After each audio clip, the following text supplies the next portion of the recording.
The players are the nobles of the medieval big city. Initially, each of them control 9 city blocks. The nobles fight to expand their area of influence by taking over territories from other players. There are 9 rounds for this. During each round, the nobles increase the team of their subordinates, military capabilities, gold reserves, and purchase a variety of upgrades. Nobles are also actively involved in the city's politics.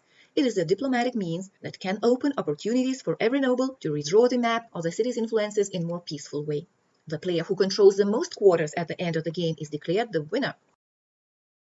To achieve their goals, players collect and improve their team, which consists of members, dice. Each of them has their own profession and powers, which are defined by pips. Gray dice, workers, invited from the province. They are weak soldiers and diplomats, but by being skilled earn for the nobles the most money. Black dice, warriors. If the dice have a high score, it is counted as a strong and talented fighter. The lower the number of points, the weaker the warrior in battle, but such can be smartly used as an insidious spy.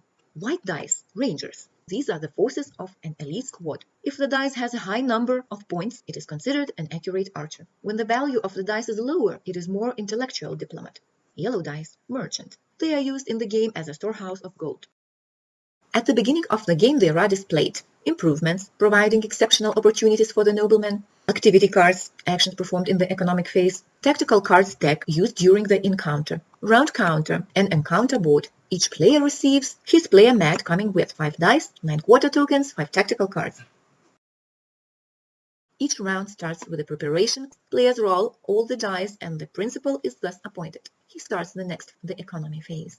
Principal takes one of the 6 activity cards and takes the action allowed by the activity card. Then all the players can do the same action chosen by the principal. Each activity grants the player who takes the card a special privilege. Card owner, depending on the number of yellow dice placed in player's treasury, can choose one privilege. Next card is chosen by the player sitting to the left of the principal. This player receives the privilege described on the card and performs the card actions. Then all the players can do the same action chosen by the second player, and so on. Economic phase continues until all the players in their turn select all 6 action cards. Brief overview of actions. Still services allow exchange unused dice into gold. Used dice returned to headquarters. Merchants are replenished with the amount of gold they earn. Buy improvements. Plenty of various improvement cards on the game board are placed for the purchase of any player. Players have opportunity to buy them. Hire mercenaries. Here the nobles have the opportunity to hire new soldiers and merchants. Each player chooses 1 die from the common dice bank. Then a single bet auction takes place. Top bet wins the auction and all dice in it. Train soldiers. Players in the step may train up their gray cubes, changing them into black or white according to a specified formula. Engage in diplomacy. In this section, players use dice with as few pips as possible. According to a special calculation and announcement sequence, players calculate the diplomatic points. Winner publishes player raider and player defender. The two will inevitably have to clash during the next encounter phase.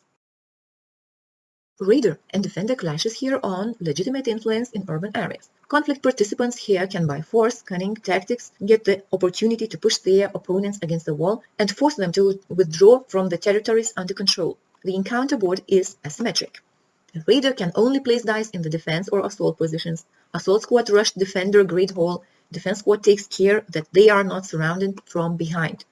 The defender can take place dice in the guard, counter, and rage positions. Guard squad defends the mansion.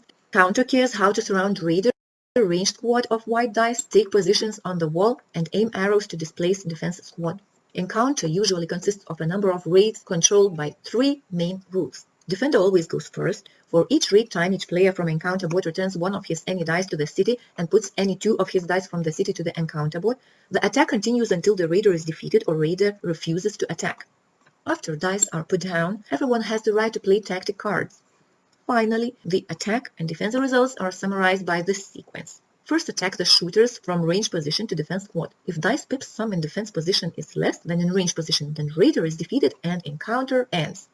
Then, assault squad attacks guard positions. If dice pips sum in guard position is less than in assault position, then raider immediately get 1 quarter token from defender. Finally, counter squad goes to attack. Their target is the defense team. If the defense squad withstands the pressure of the counter squad, the raider has the opportunity to continue the encounter. Honestly, the encounter is more complex and exciting than showed. It actively uses tactical cards and other tricks in parallel with dice, and that perfectly complements the game. In the next round, the noble companies are joined by new dice members. As the number of managed dice increases, more room for strategy and tactics emerges.